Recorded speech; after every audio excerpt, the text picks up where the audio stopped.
This is the second part of the cost sheet where I'll be explaining the cost sheet with an example. Before going into a comprehensive problem, we should know the different costs involved in preparing a cost sheet. See, first is your prime cost.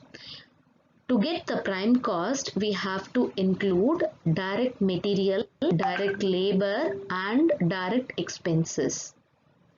Now, if we add all these three, we will get prime cost. With the prime cost, we have to add factory overheads to get the factory cost or the works cost. Now, with the factory cost, you have to add the administrative or office and administrative overheads to get the cost of production. Now, with the cost of production, we have to add the selling and distribution expenses to get the cost of sale. Now this cost of sales, you have to add the profit to get the sale value. Very first step in calculating the cost sheet is calculating the prime cost. For that, we should know the direct raw materials consumed, direct wages and the direct expenses. Now the direct raw material consumed is calculated as the opening stock. The opening stock is nothing but the previous year's closing stock. With that, we have to add our purchases. Now we purchase raw materials, we make some expenses in bringing those raw materials, that is our carriage inwards. Those expenses also we have to include in the purchases. Now we have to minus the closing stock. The closing stock is nothing but the unutilized raw materials. So we get the raw materials consumed. Now with that we have to add direct expenses. Direct expenses is the expenses which is directly involved in the production. Similarly, the direct wages is also the wages paid directly to the laborers who are directly involved in the production process. Here we take only the expenses directly involved in the production process. Next stage is to find the factory cost or the works cost. Factory cost or the works cost is equal to prime cost plus the factory expenses. Now, I have given you the list of factory expenses.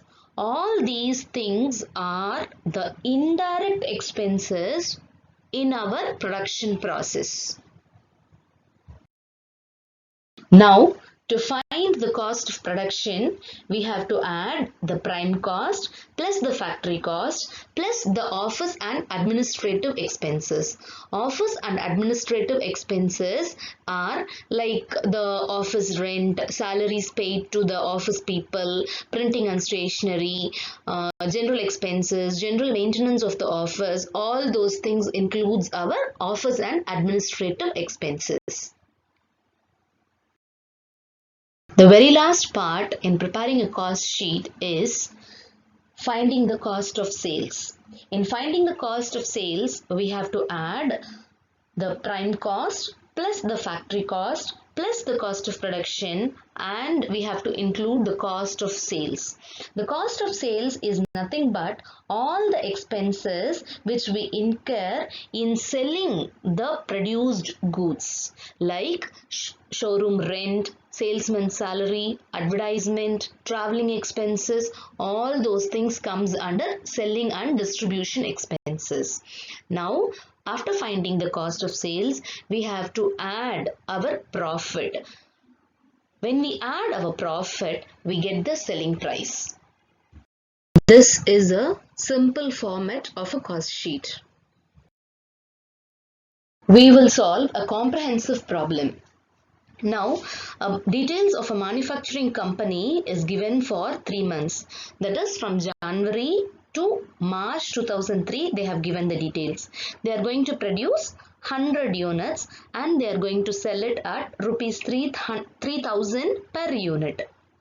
Okay, now they have given the details. See, the opening stock, that is the stock on 1/1/2003.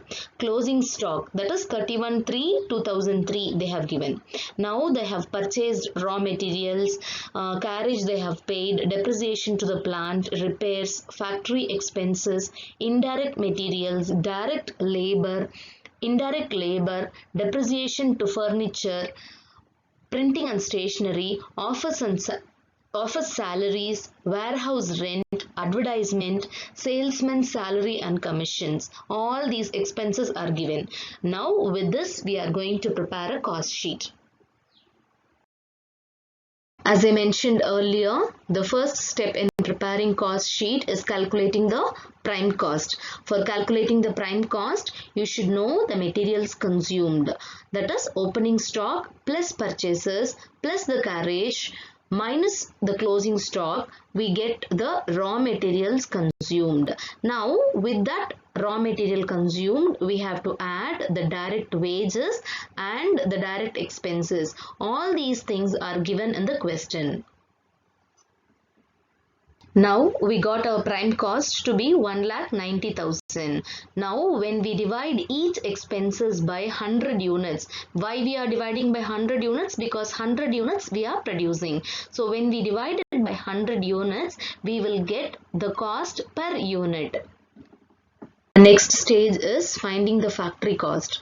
In finding the factory cost, we have to take into consideration all the factory overheads, that is the indirect expenses that is relating to the production.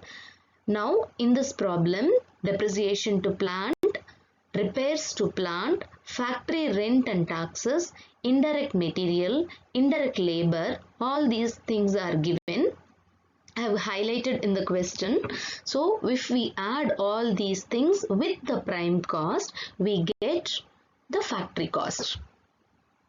Simultaneously, we have to calculate the per unit cost also. That is, each expenses divided by 100, we will get the per unit cost.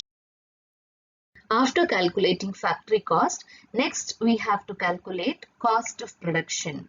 So in calculating cost of production, we have to add office overheads. Now if you see in this question, the office expenses like depreciation to furniture is given, printing and stationery is given, office salary and allowances is given. So if we add all these things with the prime cost, factory cost, we will get the cost of production. Same way, if you divide that each amount by 100, we will get the per unit cost also. Now with the cost of production, we have to add the selling and distribution overheads. Selling and distribution overheads are nothing but the expenses incurred in selling the goods, manufactured goods, like warehouse rent.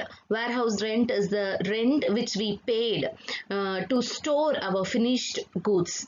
Advertisement, salesmen's salaries, commissions, all those things. So when we add these expenses, we get the cost of sales. We got the total cost of sales and the cost of sale per unit. Now if you see in the question, it is given the units are to be sold at 3,000 rupees per unit, whereas our cost of sales is 2,510 rupees per unit.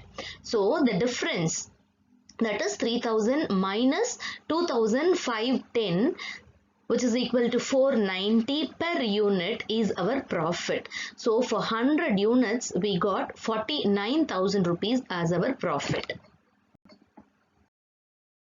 I hope you all understood how to prepare a cost sheet. Happy learning. Thank you.